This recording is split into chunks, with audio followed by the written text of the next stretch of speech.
두 번째 강의인데요. 이 문학 강의에서 제가 요즘 우리나라가 지소미아 파기라든지 일본과의 그 외교 또는 무역 이런 쪽에서 콱 막히는 바람에 미국도 심드렁해졌고요. 그리고 이 틈을 타서 중국과 러시아, 북한, 자기들 마음대로 날뛰고 있는 이런 상황이 연출되고 있죠.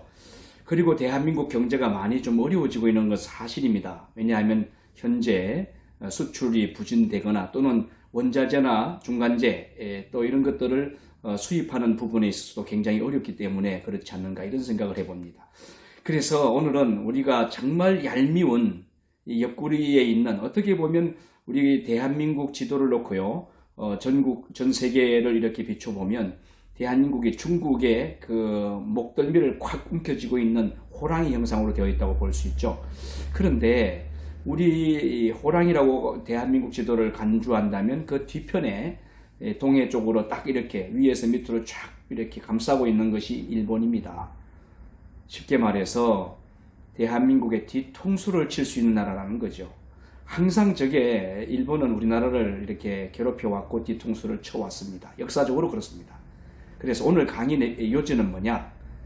일본은 망한다라는 겁니다. 저거 자멸합니다. 역사적으로 보십시오. 고대 그리스나 로마 제국 망했죠. 그 이후에 중세를 지배하던 게르만 제국 그 망했죠. 그리고 근세에 들어와서 불이 꺼지지 않는 나라, 해가 지지 않는 나라라고 말했던 영국 대영 제국도 역시 망했습니다. 요즘 영국은 경제가 파탄 지경에 가 있고요. 아주 힘든 상황에 되어져 있다고 이야기가 들어오네요. 영국만 그렇습니까? 독일 제국도 망했고 일본 제국도 망했던 거 아시죠? 2차 대전 때 한 방 맞고요. 결국 일본은 제국의 꿈을 갖고 있는데 역사적으로 그래요. 오늘 제가 보겠습니다만은 역사적으로 일본이라는 것은 원래 그런 나라입니다. 이 종자가 싸움을 하려고 태어난 민족입니다. 싸우려고 하는 거예요. 시비를 거는 거고 이 일본이라는 제국은 어쨌든 간에 그렇게 싸우지 않으면 직성이 풀리지 않는 그런 나라이기 때문에 우리는 일본에 대해서 좀 더 냉정하고 차분히 알아보자. 그러려면 일본 역사를 한번 간추려서라도 봐야 될 필요가 있다. 이런 생각이 듭니다. 대한민국은 일본을 능가합니다. 반드시 능가합니다. 물론 시련은 있습니다만은 견제와 압박은 있습니다만은 그런 것을 딛고 일어서면 반드시 대한민국은 일본을 극복합니다. 그리고 전 세계의 선두 인류 국가로 대한민국이 두둥실 떨 때가 반드시 온다고 저는 확신합니다. 자, 그럼 일본의 그 역사적인 기원 한번 보자고요. 일본의 역사적인 기원은 선사시대로 볼 수 있는데 이거는 구석기 시대로부터 이야기를 할 수 있겠어요. 그럼 일본에 구석기 시대가 있었느냐? 있었다고 보는 거죠. 그런데 중요한 것은 구석기 시대의 지정학적으로, 지리학적으로 일본은 이 한국이나 대만과 이렇게 땅이 육로로 연결되어져 있었다고 합니다. 그러니까 저쪽 부산으로 해서 일본 땅을 훌떡 건너갈 수 있었다는 거죠. 옛날 이야기입니다. 그런데 해수면이 상승하면서 바다가 생겨나고 일본과 한국 또 대만과 일본 사이에 이 영토가 물속에 수장됐다는 거죠. 만약에 그렇게 됐다면 대한민국 땅덩어리가 엄청나게 컸을 텐데요. 저 제주도까지 육지로 연결됐다고 보세요. 굉장하지 않습니까? 아무튼 이때가 구석기 시대인데 이렇게 해수면이 상승되면서 일본에 거주하던 원주민들이 거기에 갇히게 되는 거죠.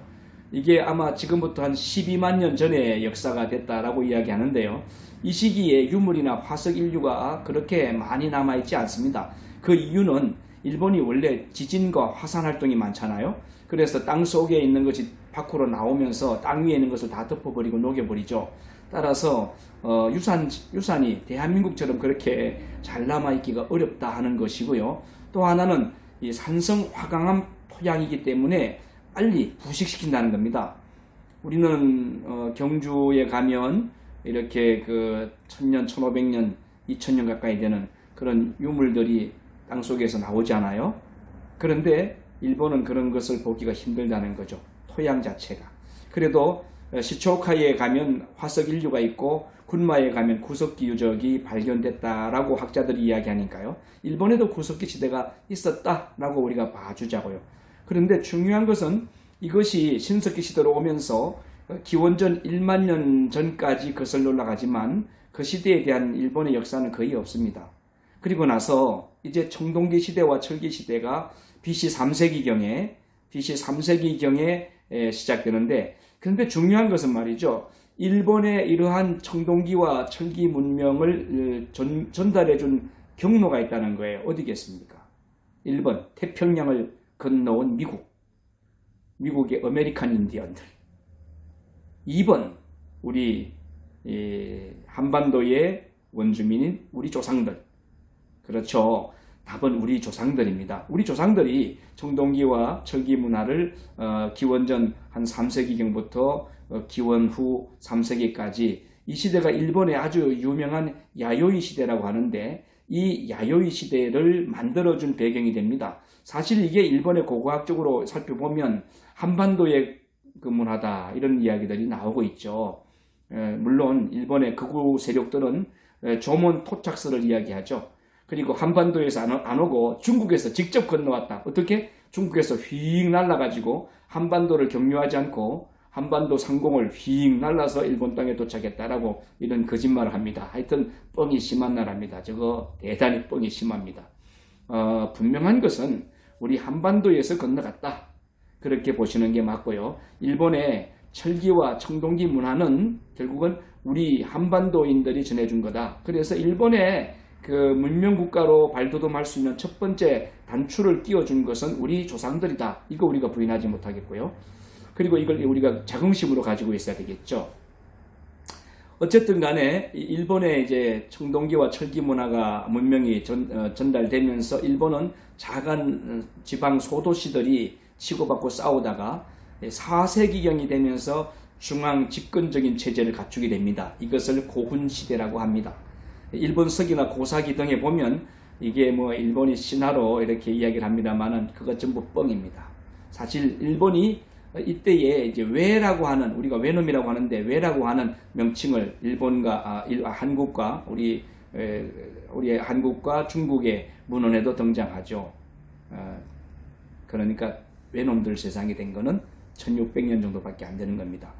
어쨌든 간에 이때 이제 외놈들이 생겨나고 외라고 불렀으니까 삼국시대 초기에 백제, 가야와 아주 밀접한 관련을 맺습니다. 그래서 발전하게 되죠.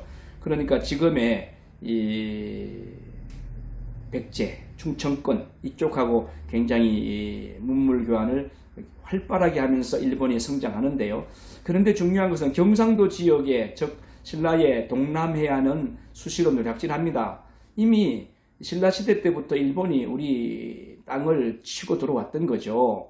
아주 나쁜 놈들입니다. 백제하고는 잘 지내면서, 가야하고도 잘 지내면서, 가야의 정치적 혼란 그리고 멸망 시기에 백제와 가야의 그런 그 귀족들, 왕족들을 일본으로 가게 하고, 일본에서 이들이 천황 과문을 이룬다는 거 여러분 아실 겁니다. 결국 일본의 천황은 우리 백제나 또는 가야의 후손들이다, 이렇게 보는 것이 맞고요.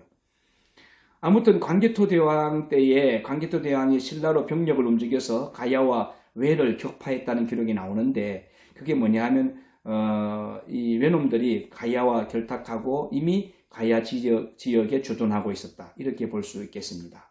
종합해 본다면 고대 일본은 정말 대한민국의 조상들인 이 한반도인들의 도움을 받고 자신들의 문명과 문화를 발전시켰다, 이 점입니다.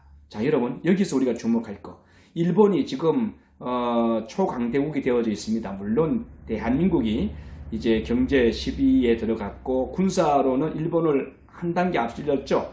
세계 7위로 등극을 했습니다.